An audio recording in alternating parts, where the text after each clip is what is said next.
So ayan mga idol, for today's video nga, ito magkakabit tayo ng swing arm. Bali yung swing arm na ikakabit ko ay ayan, yung DT10. Bali ito nga ay 2.7. So yun, plus 2.7 siya, hindi siya yung maigsi lang. Kasi parang mas natipuhan ko siya nung makita ko dun sa ibang motor. So ayan, kakabit natin dito sa aking Raider. Ayan, pakita ko sa inyo kung ano yung itsura nya. Ito yun mga idol. Ayan, bali ito ay kung tawagin yung iron steel. Bali hindi siya alloy. Kasi ang gusto kong setup ng motor ko ay pang long ride pa din. Bali kaya yung bakal yung napili ko. Ayan, meron siya dito ng logo ng DT10. Ayan. Kasi yung mga biyahe ko ay malalayo kasi nga nagra-ride ako. Kaya syempre para siguradong matibay yung ating gamit na swing arm, yung bakal pa rin. Kumbaga para siyang stock pa din. Tapos may plus 2.7 nga lang. So ito ikabit na natin.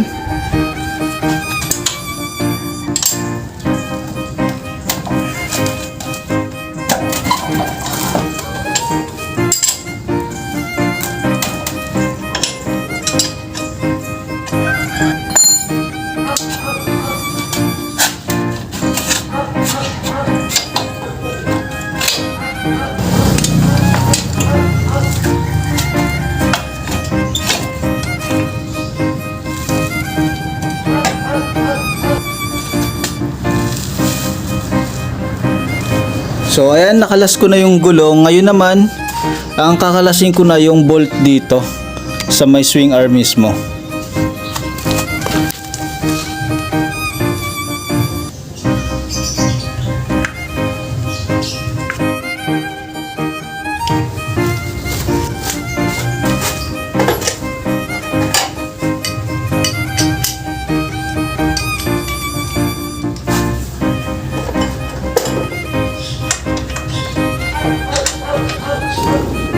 Bali yung gagamitin ko yung 17. Ito yung nagkasya dito sa nut na to.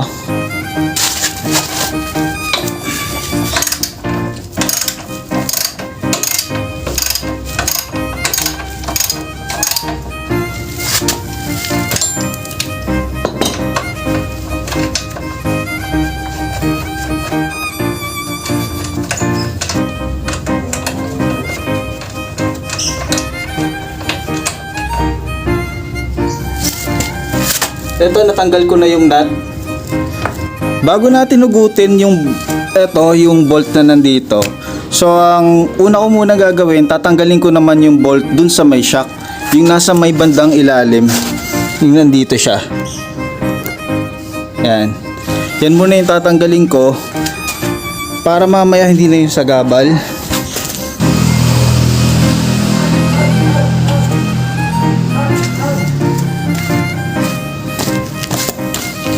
Bale, size 14 yung nagkasya dun sa bolt na nandun sa may shock.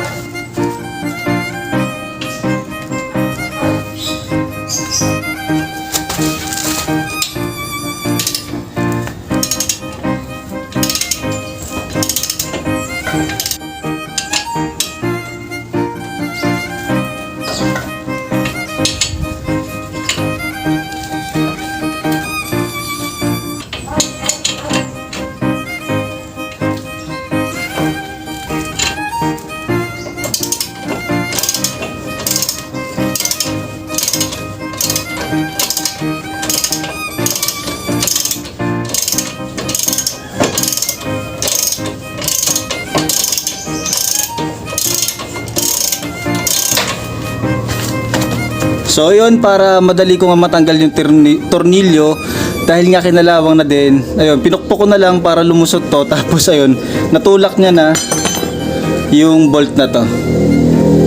So ngayon naman, dahil natanggal na natin yung sa shock, pwede na nating hugutin yung bolt na to.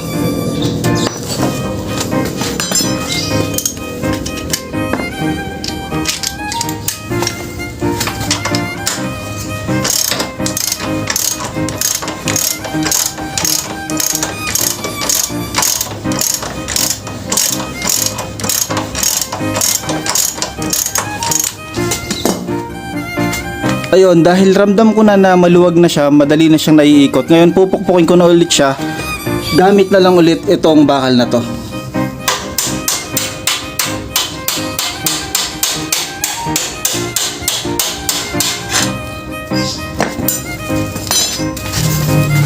So ayan na nga, kita natin na lumabas na siya dito. Pwede ko na siyang hilahin.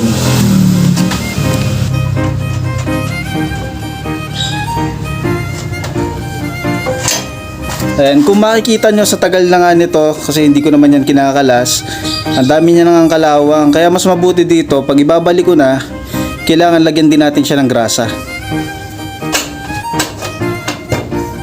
Medyo mahirap lang siya tanggalin, kaya kakalug-kalugin ko na lang.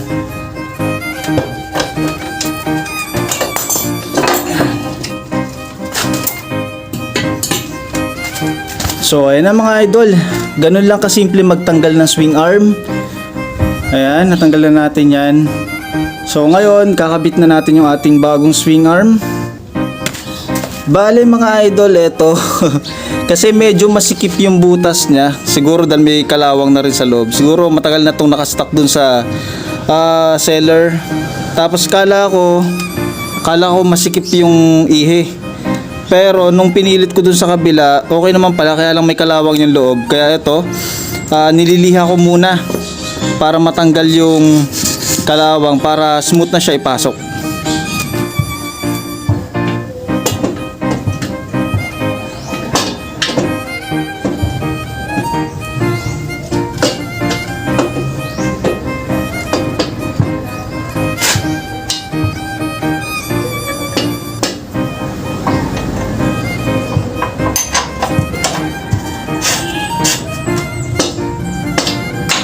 So, ayan mga idol, matapos ang mahaba-habang pagkakaskas dun sa pinaka nasa loob niya, kumasya na din, maluwag na siya.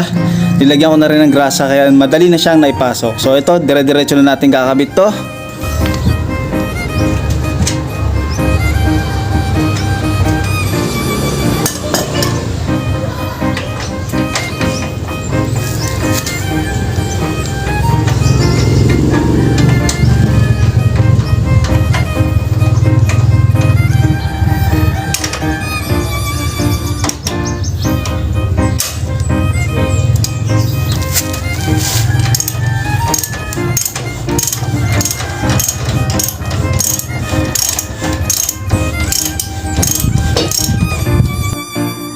Ito na nga mga idol, at natapos na natin ikabit yung swing arm. Pero syempre yung kadena ikakabit pa rin natin. Ito yung kinalabasan niya. Ayan. Tapos ayan, ganyang kaluwag ngayon dyan kasi plus 2.7 nga. Pero syempre pwede pa naman nating i-adjust ng konti papasok kung medyo nalalayuan tayo. Pero maganda naman siya tingnan. Ayan.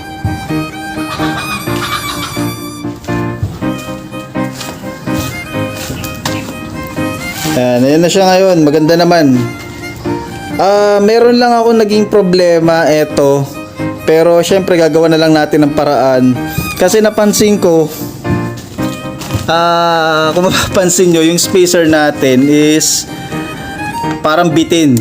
Kailangan nating magpalit ng spacer or maglagay na lang ng washer. Kasi nga, ayan o, parang ang laki pa ng space dito, may awang pa.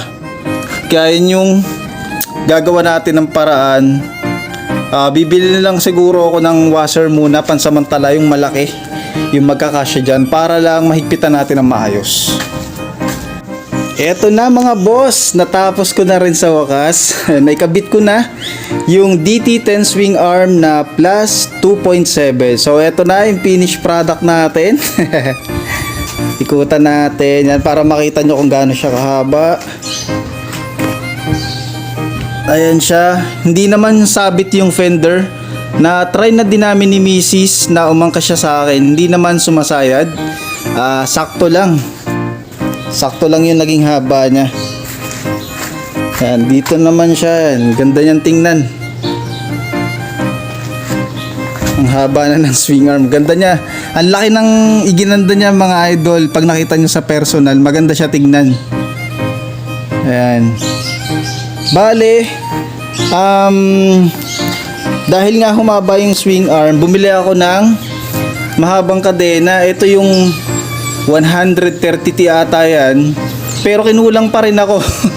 Bali nagdagdag pa ako ng, eto, hanapin natin yung dugtungan.